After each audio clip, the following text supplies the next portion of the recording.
Yes, the next speaker is our aspect Professor Abhay Ashtek. He will talk about horizons and the no infinity. So Abhay. Great, thank you. Yeah, so this is a session on black holes, and first three talks that I've heard have been, fascinating developments over the last couple of years on understanding, various bounces of stellar models. And what I would like to do is to change gears a little bit and talk about horizons and null infinity, emphasizing some conceptual issues. And the talk is in four parts. The first three parts is a joint work with Simone. It's finished. The last part is really suggestions for the community. It's opening up, so to say. I feel that there is a really opportunity to do a lot of interesting things, and I'm just going to give you some illustrations in this general area. So I don't think it works. Okay. So, oops, went too far. So let me begin with the preamble. So what I would like to do is to change of gears here. You see, as I just said, the first three talks had to do with the stellar collapse and so on. But that is really not at all adapted to the issue of information loss that a lot of broader community is very interested in. The reason is because in the Hawking radiation, if you want to talk about information loss and so on, then we also have to take into account the incoming information which came from in the star, from I minus, so to say, not on Scry. And it is not registered anywhere in this thing. And therefore, the issue of correlations and such things is really not, to my knowledge, it cannot be really analyzed in this context. What we need is really closed system, some scalar field collapse, perhaps coming from Scry minus, and then forms a black hole classically, and quantum mechanically it evaporates, and then there are going to be some correlations between the Hawking radiation at infinity and the partners which fell in, and so on. And so that is really not done, as last three talks illustrate. There's a lot of work, fascinating work about singularity resolutions, global structure of space-time, quantum space-time, and so on. That really is not very well tailored to this issue of entanglement and the information recovery in the LQG community.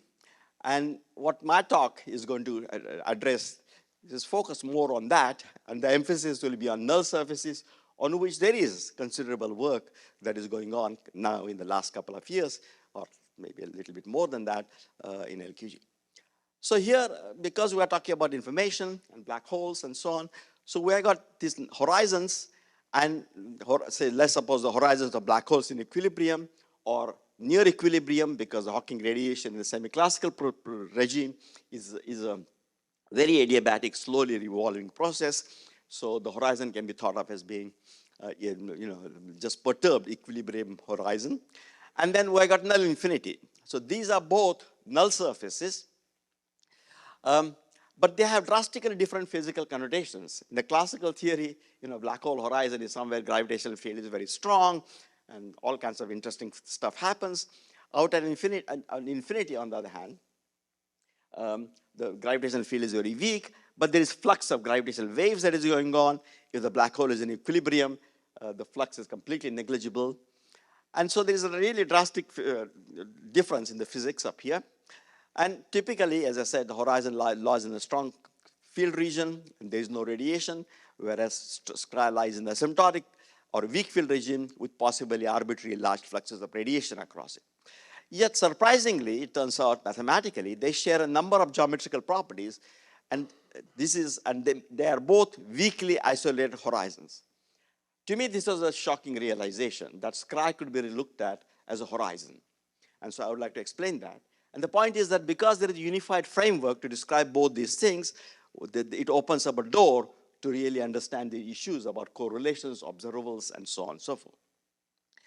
And this dramatic difference in the physics in black holes on the horizons and Scry, this really, it turns out, emerges from the same central framework of weakly isolated horizons. And in fact, there is a single equation from which all these things come up. And this unified perspective helps to relate properties of black hole horizons and null infinity in the classical theory.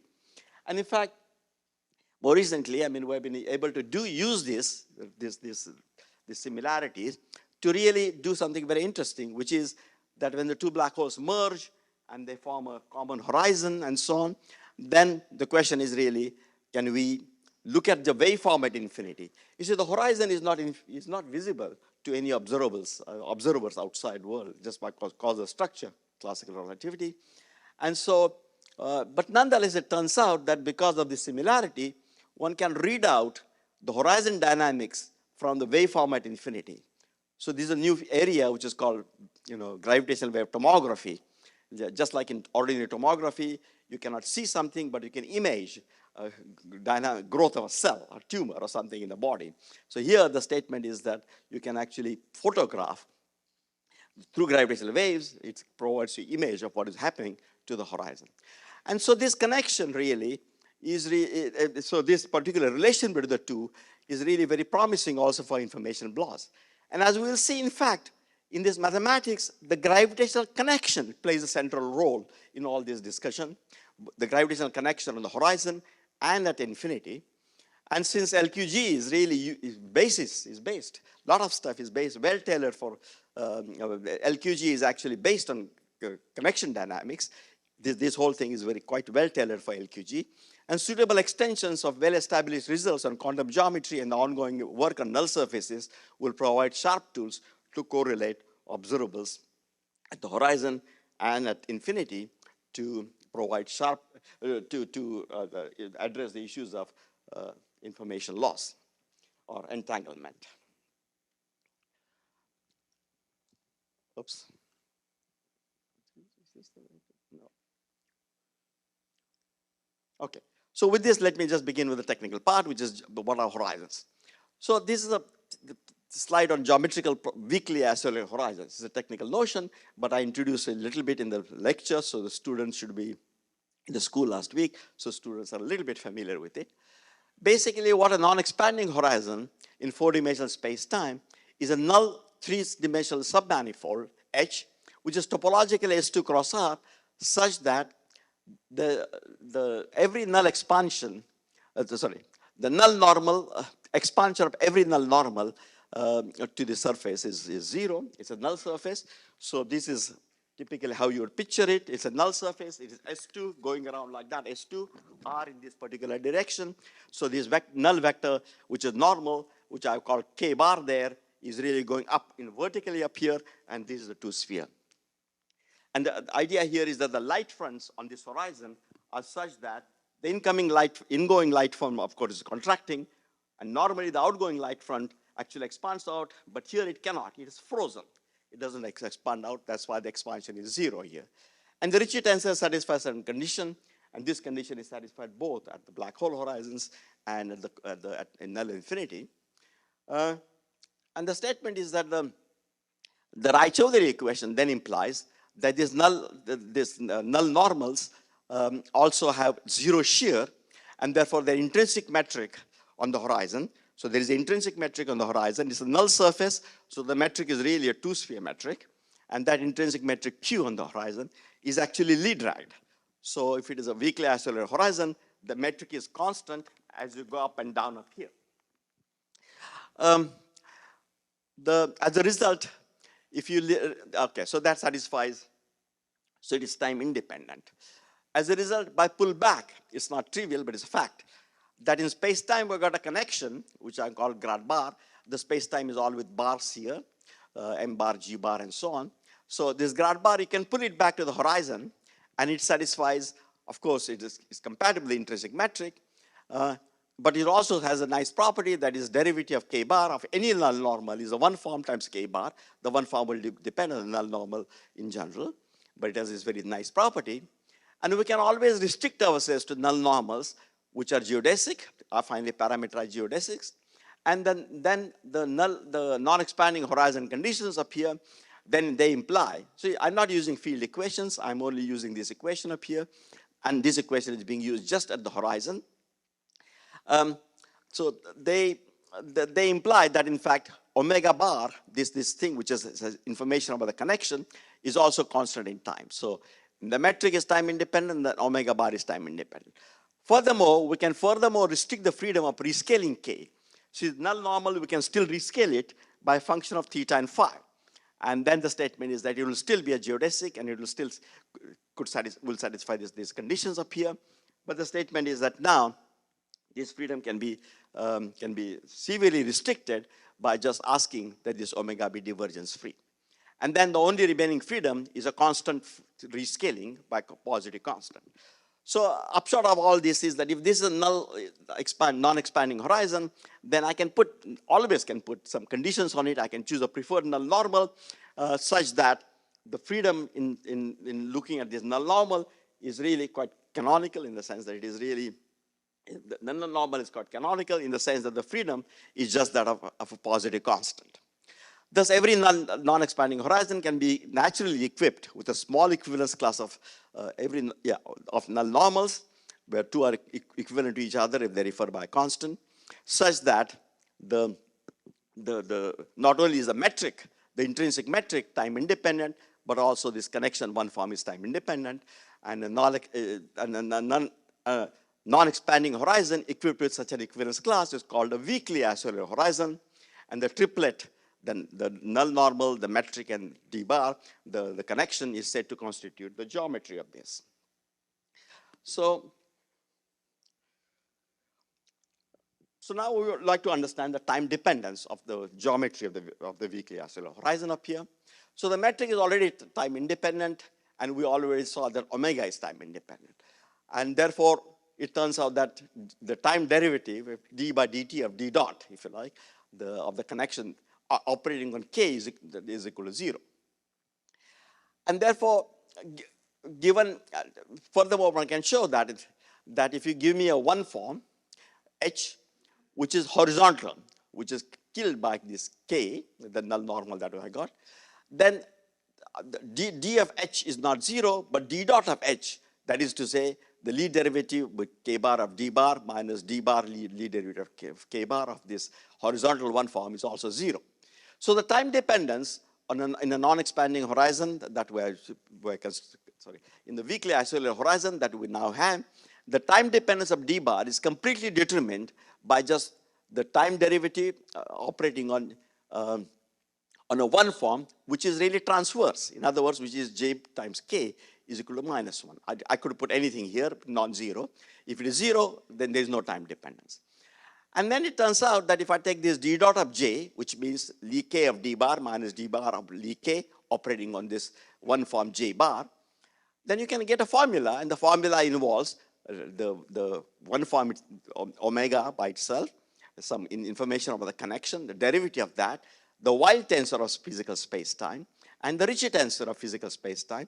This is just the Schouten tensor, which is RAB minus 1/6 RGAB. And then this function alpha, which, remember, our definition required that R times K is alpha times K. So this is the Ricci part, and this is the wild part. So none of the terms on the right-hand side are actually vanish on a weakly isolated horizon. And thus, part of the geometry of the weakly isolated horizon is actually dynamical. And this is quite surprising to people in relativity, that one can have part of the, even if you have weakly isolated horizon, part of its geometry is actually time dependent. And that time dependence is entirely contained in this connection. And again, for loop quantum gravity, this is interesting because connections are our kind of variables which encode our loop quantum gravity kind of information. This dynamics is driven by the pullback to the horizon of the four-dimensional curvature. So this is all pullback to the wild tensor, pullback of the Ricci tensor. So the pullback to the horizon of the four-dimensional Riemann tensor, since omega bar is already a part of d bar. So far no field equations have been imposed. We only have a geometrical condition on R bar AB, namely R bar AB times K bar is alpha times K bar, proportional to K bar. And so this equation 1, this is a central equation. And amazingly, all of horizon dynamics, horizon physics that we can come out, and also almost all of scribe physics which we have, actually can be obtained from this equation. That's to me, it was a shock. So we'll find that diametrically opposite physics on this black hole horizon delta and on Scri emerges from the fact that the field equations actually imply that complementary terms of the right-hand side vanish. So simplification arise in a black hole horizons and a Scri. At the moment, I just have geometrical horizons, so I'm not using any field equations.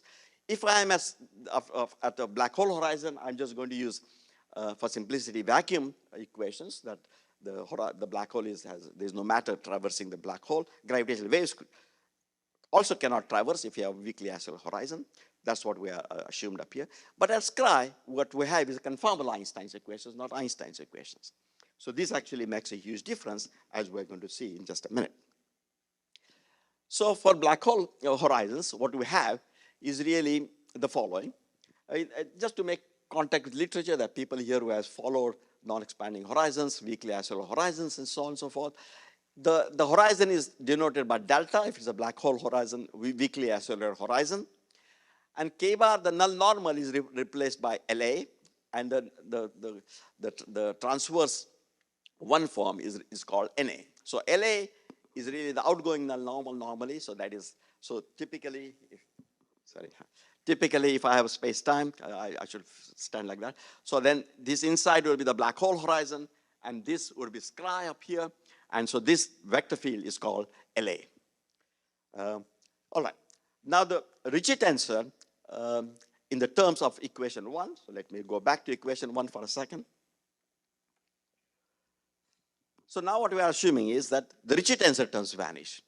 And therefore, the whole dynamics is driven by just the wild tensor up here on the black hole horizons. So the Ricci tensor terms and that equation vanished. And furthermore, already on geometric weakly axial horizons, the wild tensor term that enters is completely determined by what Newman-Penrose would call psi 2. And that is completely determined in turn by the Ricci scalar of the two-dimensional metric on the horizon, just the two-dimensional metric on the horizon. So it's a Ricci scalar of that. And therefore, the d dot is given by the two-dimensional metric, the Ricci scale of the two-dimensional metric, and then here what we have is just this one form, which is part of the connection itself. Thus, even on black hole horizons, black hole weakly axial horizons, the derivative operator is time dependent. But this dependence is highly constrained because every term on the right-hand side is time independent. So it is like equation which says that x dot is equal to constant. So the solution is just x is equal to constant times t plus another constant, right? It's very, very simple solution. So there's time dependence, but it's almost trivial up here. So that is what is happening. This is time independent, so the time dependence here is very trivial. In particular, if you give me the metric and this omega, or if you give me the metric and the d derivative operator, on one sphere of this horizon, one cross section of this horizon, then it will be determined everywhere up and down by this equation up here. So the free data is only the corner data in our language that people talk. The free data is a corner data, is a two-dimensional data, and therefore there are no three-dimensional degrees of freedom, which are hallmarks of radiation. And this is sort of compatible with what we think, that there is no radiation passing through the horizon, the weakly axial horizon. And now the important thing here is that the loop quantum gravity quantum geometry provides novel insight for the spectra of the Coulombic observables and making their spectra discrete. So what we have up here on the black hole horizons is really, because their values are determined just on the two sphere, they are corner terms, and therefore they represent Coulombic fields. And because they represent these Coulombic fields, their values are really something that we can perhaps take over in loop quantum gravity in a very successful manner. Okay, so now let's just quickly go to Scri. So the first thing is just looking at Scri, and the first shocking thing is, how can Scri be a horizon? So let's look at how can it be a horizon?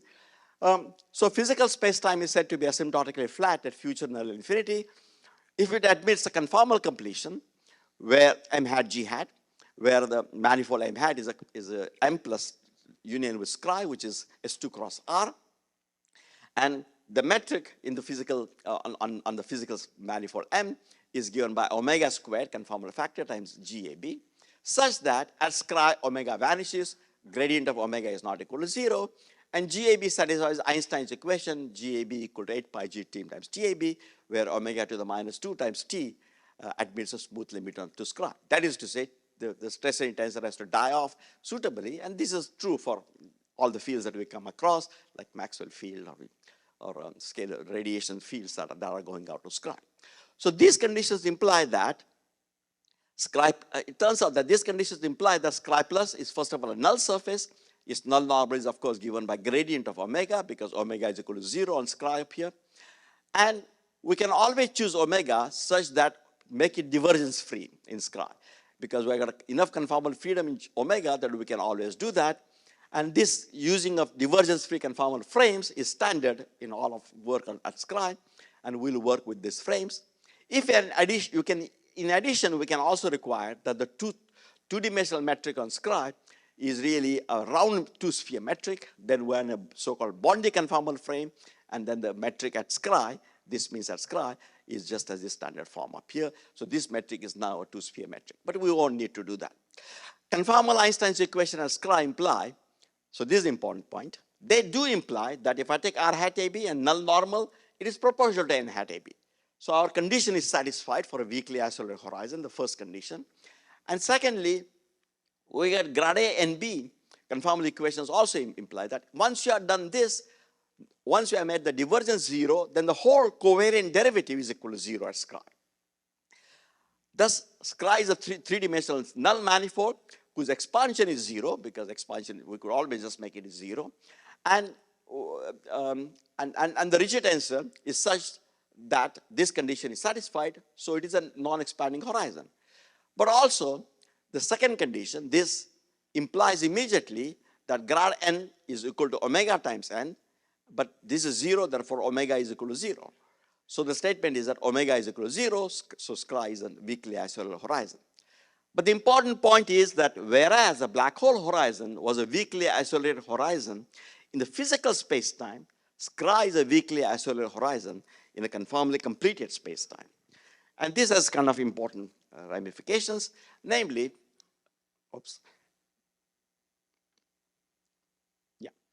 since scry is a weakly isolated horizon, the metric Q hat AB is time independent. And recall that the time dependence on any weakly isolated horizon, the time dependence of the derivative operator is given by these terms up here. Now, the statement is that in the notation used at scry plus, we call the null normals are called n hat, and the transverse one forms are called L hat, and D bar is called D hat, and omega bar will be omega hat up here. So since omega bar is equal to 0, and the wild tensor vanishes at scry, in this equation, all the faint terms up here, gray terms, they actually all vanish, and we are left with just these terms. So remember, in the other case, in the physical space-time horizons, the black hole horizons, this term vanished, and we are only left with this term. So in general, we got these two terms, but in the black hole horizon case, we're only left with these terms, whereas at scry, we are only left with this term up here. And what this term up here is really proportional to the Ritchie tensor, and because the conformally invariant part of this term is just the Bondi news. So thus the statement is the time derivative of the gravitational connection is in fact the Bondi news. Thus, and therefore, the time dependence is really driven by the Bondi news itself. Therefore, the Bondi news, as you all know, has 2 degrees of freedom. So if this was scry, then Bondi news can be specified arbitrarily at any point. So at each point, it is transverse stressless tensor, so it has 2 degrees of freedom. And therefore, D bar has 2 degrees of freedom per point of scry. And these 3D, therefore that 2 degrees of freedom, each of them can be specified arbitrarily on the 3 manifold. So there are 3-dimensional degrees of freedom, and they represent the radiative modes. Put differently, the weakly isolated horizon geometry of delta carries only Coulombic information contained in the corner data, and scry carries radiative information contained on all of scry. This diametrically opposite physics emerges from the same equation because Einstein's equation and conformal Einstein's equation set complementary terms in the master equation to be equal to 0. And now, I already said that we know in loop quantum gravity quite well how to quantize these Coulombic observables, but there is an open problem I mean, it's very manageable, but it's still open, namely loop quantum gravity description of the radiative modes at Scri.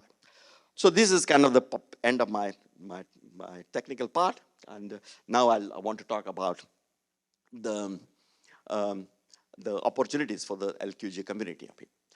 So physics at black hole horizons delta is drastically different from that at Scri plus, yet both emerge from the same equation one. In spite of the dramatic diversity, there is also striking underlying unity. This unity has already led, as I mentioned, to the finding that there are strong correlations between the dynamics at the horizon and null infinity in classical general relativity, and opening up the field of gravitational wave tomography to read off horizon dynamics soon after a merger from the waveforms at null infinity. In the quantum theory, the framework offers opportunities to study correlations between observables at the horizon and those at null infinity that lie at the heart of the information loss issue.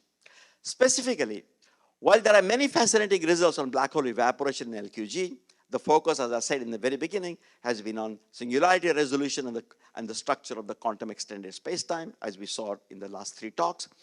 The issues of entanglement and recovery of information that originally sparked the interest in black hole evaporation in the wider physics community have not received as much attention. There has been work, but not as much attention.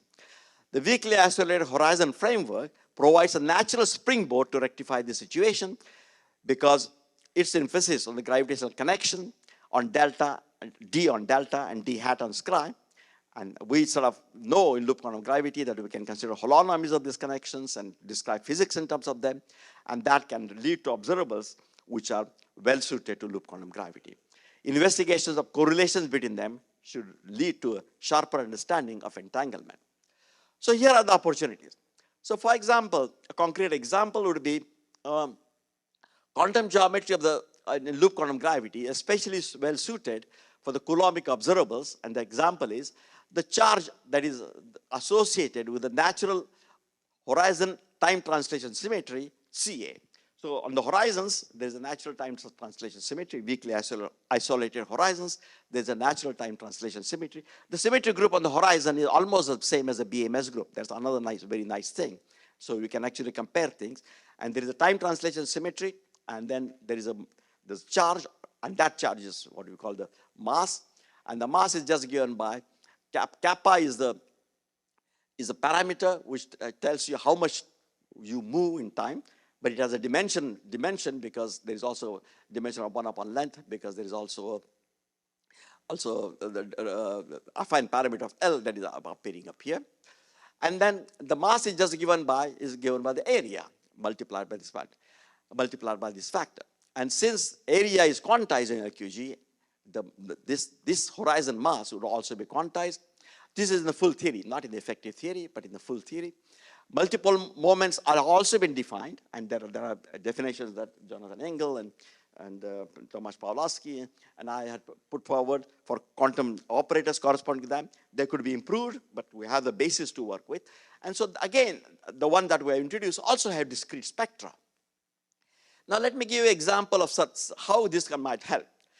For the so-called CGHS black holes that I described in the school last week, there is a surprising universality in the semi-classical phase of evaporation that was not noticed before. It was really discovered because of some conceptual clarifications in a paper by Madhavan and I, which has to do with what we mean by Bondi mass in the CGHS black hole. And also then I formulated this the semi-classical equations in a very precise form. And Franz Pretorius and Fethi Ramanazaglu, his student, did extremely high precision evolutions, simulations, and they discovered phenomena which were missed out before, even by Stewart and Hawking and Piran and Strominger and these people. And so there is the universality. So what I'm plotting up here is the ADM mass, and what I'm plotting up here is the Bondi mass that is left at the end of the evaporation process. And there is if I have a Bondi mass which is macroscopic, by macroscopic I mean that the evaporation time should be more than four times the Planck time, basically. So here, which includes this point up here onwards, we plotted these plots just to sort of understand the predictions of the semi-classical regime where it is not applicable, so that we can see how it compares with full quantum gravity and so on. But if it is a semi-classical black hole, so we should really stop up here, because we should not consider black holes whose ADA mass is less than so whose ADA mass is less than the critical mass I just mentioned. Then the statement is that there is a universality. The final ADA mass is always just equal to 0.86. Now, we also found that there is a universality during the entire evaporation process. This is the area of the event horizon shrinks, the ADA mass also goes down, and there is a universal relation for various values of masses up here. Again, macroscopic masses we consider. There's a complete universal relationship up here. And therefore, it could be that this Bondi mass, that final Bondi mass that we're talking about, is really a reflection of the area quantization, namely of the area gap of quantum gravity. And the second thing is that horizon and sky observables are correlated. So another example is provided by observable at Scry. So we just talked about Bondi mass, and that was Bondi mass in CGHS. But what about Bondi mass in the four-dimensional space-time, right? We're going to have full four-dimensional space-time. So now here what we have is observable at Scry corresponding to M delta is the Bondi mass associated with a BMS unit time translation. This is important. It should be a unit time translation, not some other thing. And therefore, again, it is well suited for loop quantum gravity. Its usual expressions involving the wild curvature and shear and news seem to be too complicated for the LQG quantum geometry. However, about 7 years ago, I realized that it can also be recast as a limit of some expressions which involve the expansion of the ingoing null normal. Expansion of the ingoing null normal on a two-sphere is really the rate of change of area as you move the two-sphere along the ingoing null normal up here. And again, because the area is quantized, we have not done this, but I believe that this operator will have discrete quantum mechanical spectrum. And therefore, during evaporation, it will be strongly correlated with M delta, the mass of the horizon, and A delta, which also have this discrete spectrum, as was seen explicitly in the CGHS black hole. The evaporation process will appear as a correlated decrease in the discrete eigenvalues of M delta or the area of the horizon encoded in the punches of the horizon, and discrete eigenvalues of the Bondi mass. And by the way, I mean, these discussions with Savrat, I mean, it's really not easy to define Bondi mass in asymptotic quantization scheme, which is that I talked about, or just perturbative quantum gravity that one is talking about. It has problems in defining it as an operator. But here there's a real promise that loop quantum gravity could define Bondi mass as an operator with these discrete eigenvalues. And the reason, very quickly, is really because one is really providing automatically an ultraviolet cutoff by the area quantization. So the evaporational process will appear as this correlated thing. And the question is whether we can develop this in some detail in the LQG picture of the evaporation as emission of quanta or punches. And then my last slide now, which is really opportunities for loop quantum gravity community. Namely, these considerations could also be used, could also be first developed in detail for the semi-classical phase. For example, if you have a solar mass black hole, which actually evaporates into lunar mass, then the process takes some 10 to the 67 years. And during this adiabatic phase, I think what happens is that you've got a shell, for example, which is falling in. The dynamical horizon forms, which is space-like and growing, and then becomes time-like and start decreasing in area. So here it is 3 kilometers, and here it is a lunar mass. That is what is happening up here. And this part of the space-time is completely semi-classical. And then the statement is that in this part of the space-time, interestingly, symmetry groups, in this part of space-time, the time-like dynamical horizon can be treated as a perturbed weakly accelerated horizon. And interestingly, the symmetry groups on these two things are the same. And expressions for fluxes associated with these symmetries are essentially identical here and here. And therefore, we could really, these observable algebras would be very useful to set up the correlations between them. So there are challenges and opportunity. namely study the correlations between these observables in the adiabatically changing under vacuum. So not the under vacuum is sort of mimicking the collapse, if you like. Not only the matter sector, but also in the gravitational sector, which has been investigated so far. And these correlations will provide a much deeper control over entanglement. Thank you.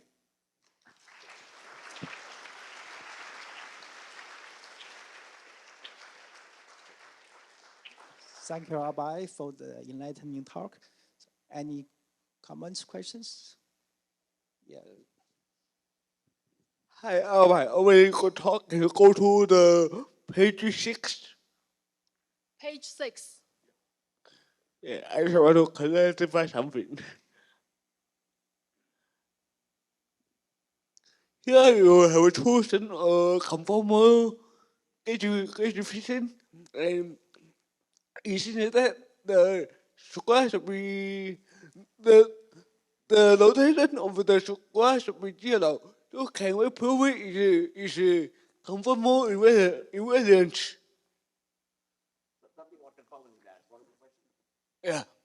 Here you try you make a gauge fitting for the conformal gauge and you see that the rotation of the square is 0. So can we prove it is conformal invariance? Here you have chosen the conformal gauge, which is denoted by Divergence of n equal to 0, right. But this is something that is used in all of literature of Scry, right? Except if you want to bring in I0, which I have done several, then this gauge has to be replaced. But the similarity between the weakly isolated horizon and Scry is valid if you use this confounded factor, divergence-free Scry. The Bondi framework and everything uses this. Okay, I mean, this is just is that the rotation is 0, right? the notation is what? The rotation of the square is 0. The notation for scribe is 0. The rotation. Location. Rotation, 转动.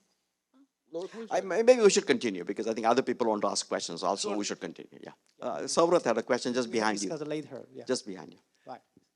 Sorry, I just have a comment that I couldn't resist making since the last part of your talk was about open questions.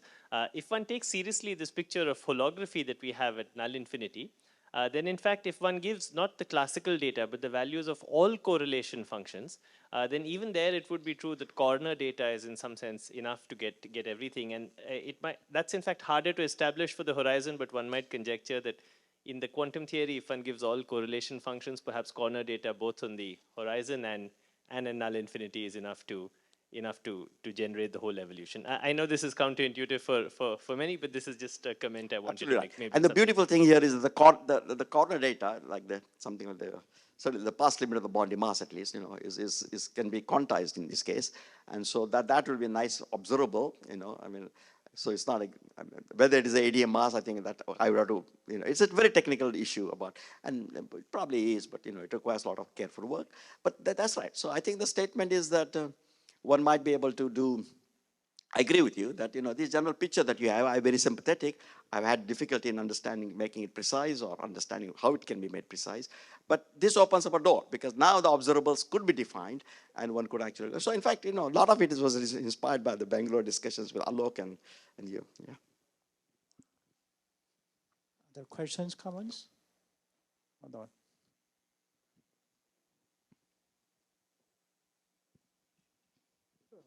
No, I was just wondering, because you had used the Roy-Choudhury equation here and there, and is everything... The classical picture. Yeah. So does anything depend on any positivity conditions? Because... Positivity?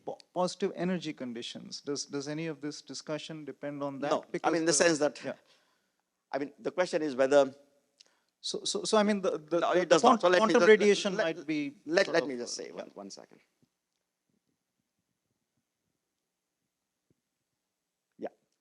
So we only need RAB times K is proportional to K. Now, if you have a positive energy condition, which was previously used in the isolated horizon framework, then this is implied. That condition implies this condition. So there's no problem about it. And that condition together with the expansion equal to 0 implies this condition. So they're automatically satisfied. And at scry, this condition is also automatically satisfied. So I don't need to do, I mean, if you like, I mean, you might say I'm sneaking in the condition. Yeah, but the condition is just on the Ricci tensor. But please go ahead now. No, my only confusion was that if one is, as you wanted to talk about Hawking radiation and quantum processes where this positivity is not guaranteed, I didn't know whether that played any role at scry. So the statement, very good. So in fact, it's not going to be positive, right, in that case. So the statement is that in that case, that's why I only, at the moment, making a case in the semi-classical regime, where it really, I mean, you look in the fluxes and such thing, it really is a very weak, it's a weakly isolated horizon, which is perturbed. You don't have, and so you have a background weakly isolated horizon, and this will be the background. And then the matter falls in and so on and so forth. That doesn't have to, it doesn't have to be a weakly isolated horizon with respect to the perturbations. So perturbations do carry energy. It can be positive, negative, and the area would decrease if it is positive, and if it is, area will increase if it is positive, and decrease if it is negative, etc.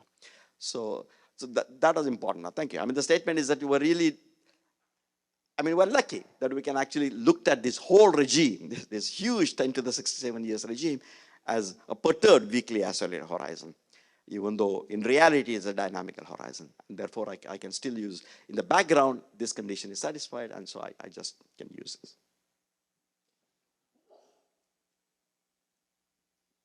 Yes. Thank you for this very inspiring talk.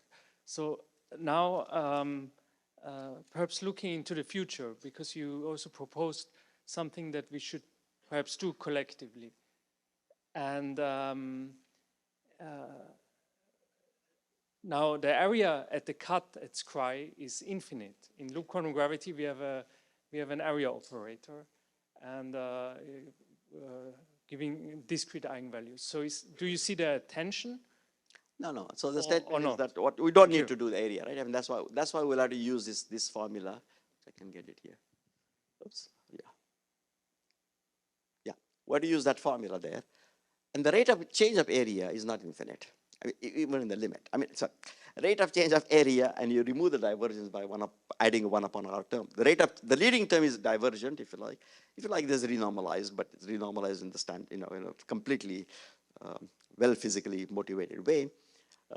So classically, that is a formula, and so it's not the area. It's really the rate of change of area minus 1 upon, plus 1 upon r. So the leading term is, which is divergent, is minus 1 upon r. So we're canceling that, and then it is going to be finite. So I don't think that there is a problem. I mean, in fact, it is equal to that in Bondi mass. So it is finite and it is Bondi mass. But what is nice is that this really incorporates both the psi2 naught term and sigma bar dot term. That is to say, shear times News term. Both are incorporated at one go in this expression. And this expression is amenable to, I'm not saying that I have rigorously defined operator, but I think one will have a rigorously defined operator corresponding to the Bondi mass in LQG, but we can't do it in the usual field theoretical way. Yes, I think it's time to stop. Yeah, so I just want to say that, I want to say that there's a lot of work, just one last argument, a lot of work on the null surfaces recently, and it was actually pioneered by Wolfgang, I don't know, 8 years ago, or maybe even more than that. And then people, Luca in the audience, Laurent, Mark in the audience, and many people are doing this work. But most of this work is really restricted to finite null surfaces for good reason. And I think it will be really helpful to take limits to scry and to emphasize those constructions or those aspects in which limits to scry are well defined, observables for which those are well defined. And what looks nice at a finite null cone, for example, the notion of time that Luca and Laurent have, that does not coincide with the BMS translation at infinity. So I think it will be good to sort of keep this in mind as you do finite. Well, are these things going to be well defined at scry? Thank you. Okay, let's thank Abhay again.